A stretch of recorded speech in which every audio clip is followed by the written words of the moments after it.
Mən Allaha inanmıram. Belə sözlərlə bir həkimin hekayəsi başladı.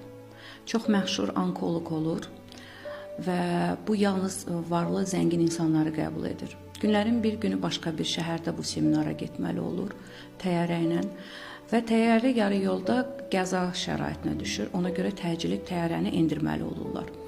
Endirdikdə doktor çox can atır ki, həmən seminara düşsün, çünki seminar məhz bunun üçün təşkil edilmişdir. Maşın kirayalayır və maşın da yolda ildırım çaxır deyən yolunu azır və çalışır, maşın palçığa düşür, çalışır maşını çıxartsın oradan, bu anda telefonu yerdən düşür və çox gileylənir, hər şey nifrət edir, ətrafda bir evi görür. Düşünür ki, zəng eləsin, heç olmasa desin ki, gələ bilmir. Qapını döyür, qapını bir xanım açır və xanıma deyir ki, telefonunuz varmı, mən zəng etməliyəm. Xanım deyir, ildırımda telefonlarımız işləmir. Ona görə gəlin keçin içəri, qurulanın, sonra gedərsiniz. Çayını verir və deyir, mən gedirəm dua etməyə.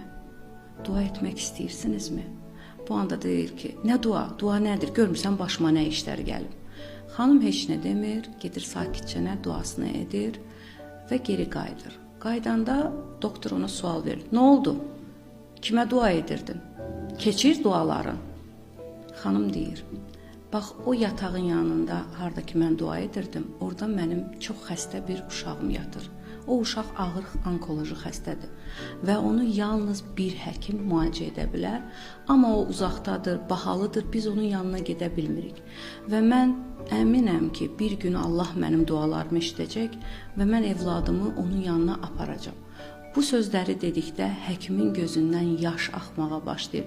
Gözünün qabağına təyyarənin qəzaya uğraması, maşının yolunun azması və bütün bunlar gözünün qabağından bir lent kimi axır və o anda deyir, Allah var, mən Allaha inanıram.